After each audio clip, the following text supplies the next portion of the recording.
everybody. That was dramatic, wasn't it? I hope you're ready. Thank you. I hope you're ready to learn about your psychology right now. But can we start with a quick game? Yeah? This game involves all of you playing along, not just some of you. And it involves all of you answering these questions as loud as you possibly can. Can we do this? Yeah. Can we do this? Yeah. Okay, so here we go. I'm going to try and... Okay, here we go. I'm going to ask you a couple of questions to answer out loud. Are we ready? Okay, what colour is snow? What colour is a doctor's coat? What colour are clouds? What colour is this t-shirt? What do cows drink?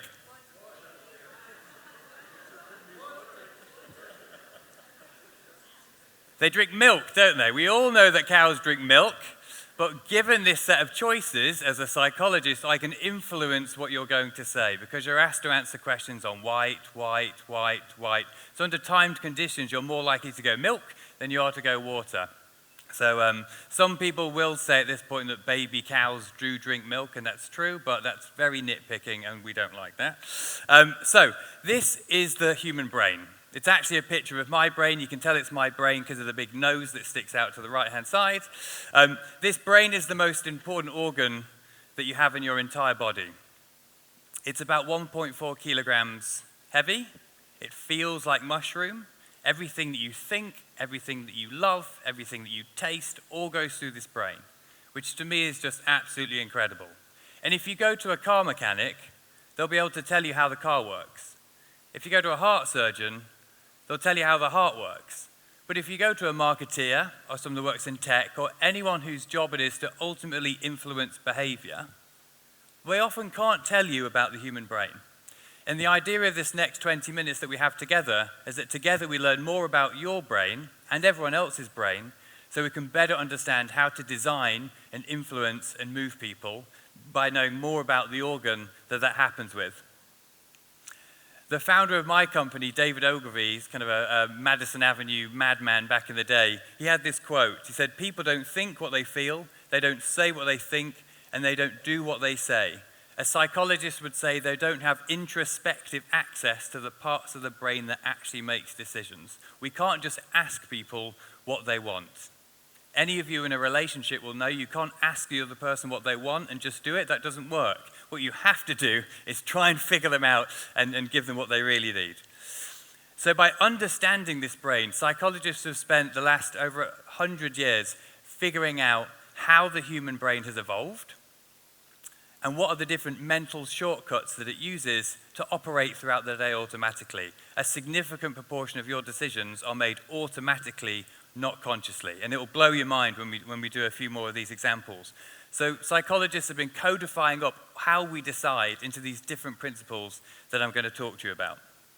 And we've been doing this, lucky enough to be doing this with Ogilvy for the past 10 years, with an amazing team, with some of the world's biggest companies, governments and organizations, and with an amazing team as well. There's a man in the middle there, Rory Sutherland, who's a TED legend that you'll all love. If you love behavioral science, you'll love seeing some of his TED Talks off the back. So I want to give you a quick foundation of behavioral science, and that involves giving you a free breakfast. So imagine what happens if we give people this free breakfast. There's a healthy choice and there's an unhealthy choice. So what do you think people go for, shout out, given a free choice? Healthy or unhealthy? Unhealthy. Good. Yes, they do. And when you give people the choice of bananas, oranges, apples, the healthy option, or the unhealthy option of double chocolate muffins and all that type of stuff, about 80% of people would naturally go for the unhealthy choice, unless you do these three things. So you put the fruit in the middle of the table because we like to go for the central options. We separate out the bananas from the oranges from the apples, and we leave all the unhealthy options jumbled up because the brain doesn't like to go through jumbled things. It likes to imagine what it's like to do with behavior before it does it to make it easier. And we also put this giant mirror behind the table. You put a giant mirror behind the table, it gets you to consciously think about your decisions more, and you do what you think is right for you, and you go for the healthy option. When you do those three things together, you get almost a flipping. 80% of people roughly are now going for the healthy choice. And yet nobody who is picking the healthy choice now is going to tell you that it was because of the mirror, it was because of the jumbledness, or it was because of the fact that they were in the middle of the table.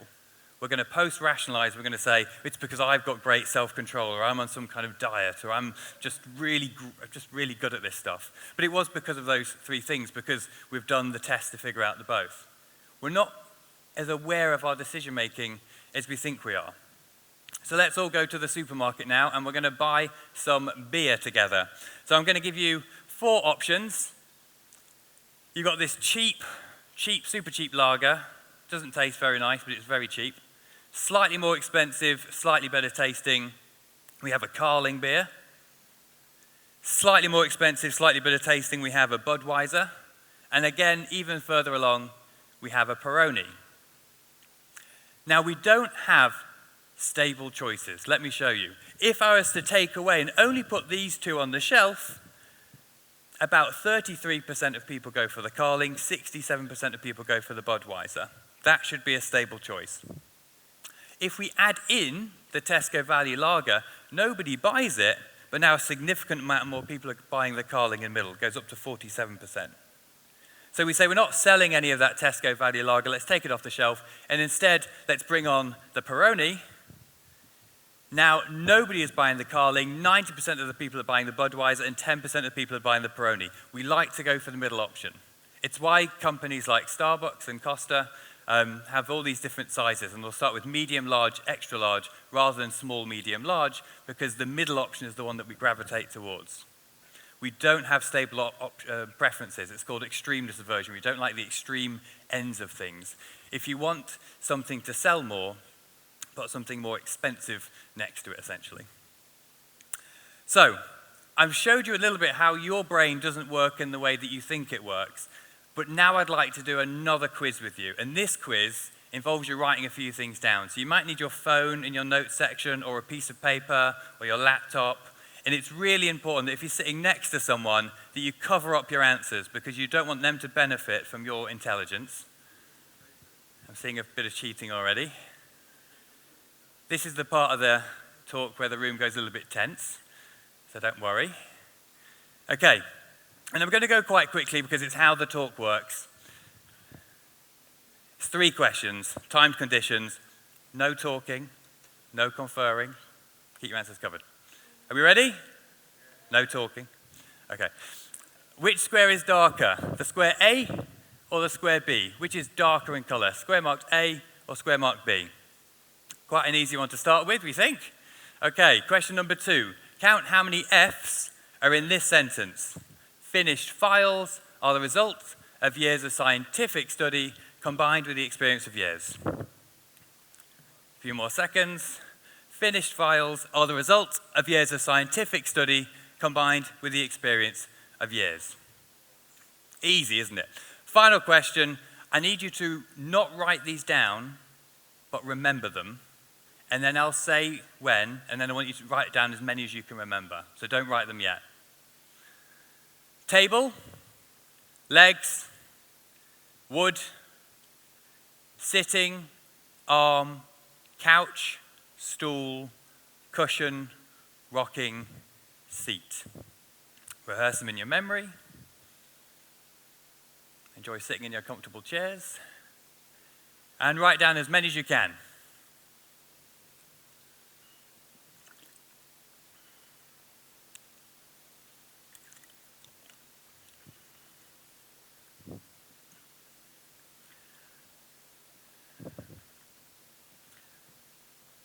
Okay, people look just about finished and annoyed with me, so we'll finish the quiz there. I'm going to show you the answers, and I want some shout-outs if you got all 3 correct, okay? Question 1 was A. Question 2 is 3, and if you wrote chair for question 3, who wrote chair for question 3? A couple of chairs? Great, great. Who got all 3 correct? Couple of back. Anyone get 2? Load of 2s, well done. Anybody get 1 right? Couple of 1s, well done. Anyone get 0 right? You can be brave, come on. 2 hands over here, she's got double 0. Anyone else? Well, if you got 0, you got them all right because all of these are the incorrect answers. Now I'm now going to show you the real answers. These answers are, well done. What's your name? Say that again. Katie, well done. I didn't get your name right, did I? I'm so sorry. Okay, these are the real answers. During timed conditions, these aren't intelligence tests in any way. They're simply just how your brain works under time conditions. Square marked A, square marked B, which is darker. We think A, they're actually exactly the same. If we cover up the context, we start to see that it's exactly the same color. Now, yes, but now your brain has learned that they're exactly the same color. So when I take the context away, put it back, you should start to see it as the same, right? But you don't, because your brain works in ways you don't see in the way that you think you see. What's happening here is the shadow is actually creating some contrast, and you basically think that the things that happen in the dark are more lighter than they are. The brain also loves to see patterns. It's trying to see it as part of this pattern. We don't see in the way that we think we see, even though the back third of your brain is dedicated to vision. This one, if you didn't get that one, oh, look at that, animation. Boom. This one, same effect. If you hold up 2 fingers and stretch your arm and close your eyes and put your 2 fingers in front of that join in the middle here, 2 colors that will look very different start to look very similar. Yeah, we've got it, Who got 6? Shout out. Yes. Who got 3? Well done, but thanks for being brave. The 3 that you got were finished, files, and scientific. We always forget the ofs. We always forget the ofs. Of is a V sound, so if I ask you to look for Fs, V skips past. Also, because you're so good at speaking English, you will skip straight past the words that you don't need to know. 3 ofs in there. We don't see in the way that we think we see. We don't, say it again. And you want to count that one as well. 7, yes, 7. Well done. That happens usually. Who remembered chair? Shout out. Yes, we got lots of chairs. That's a false memory. Chair was never part of the... You can watch this back later. I haven't changed the list. Chair wasn't there.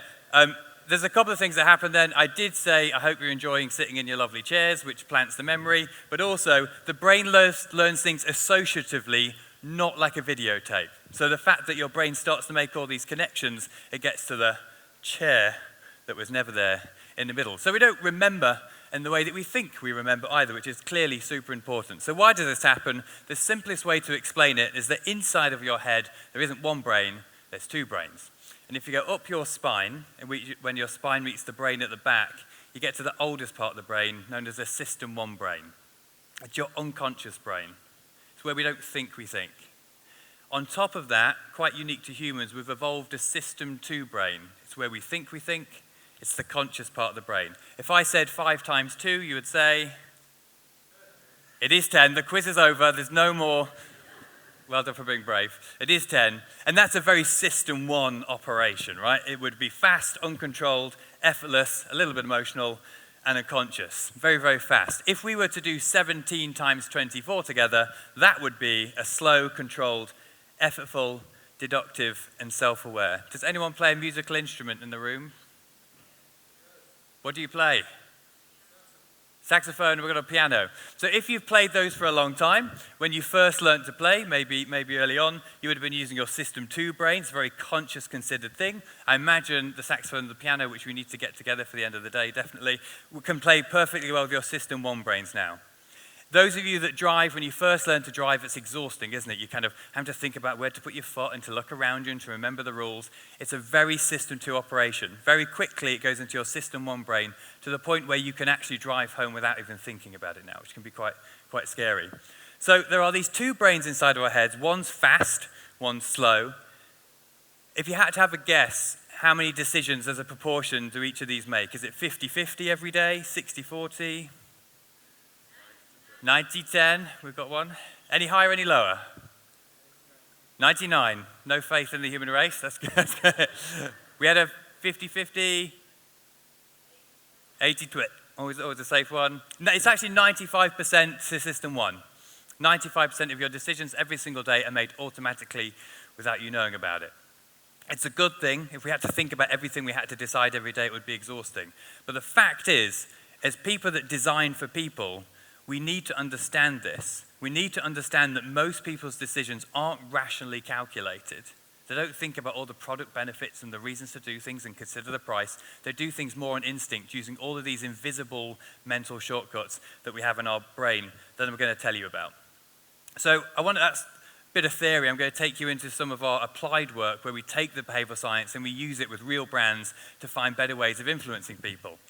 And you can think about this as all these different persuasive levers that you can pull. The psychologists have identified over 150 different behavioral science principles, and you can pull these different levers, and some of them will work better and some of them work worse with different people for different products. So let's see some, and let's see how good we are at understanding how we can persuade people. So the first one is, how do we create a £500,000 envelope? So we were lucky enough to work with a charity known as Christian Aid. It basically, once a year, they raise money by giving you an envelope through your front door.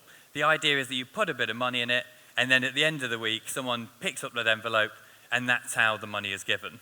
And we had the chance to create 6 different psychologically optimized envelopes. So let's see which ones you think. 1, was it the labor illusion, which is the psychological idea that if you show the effort that's gone into something, you're more likely to go with it?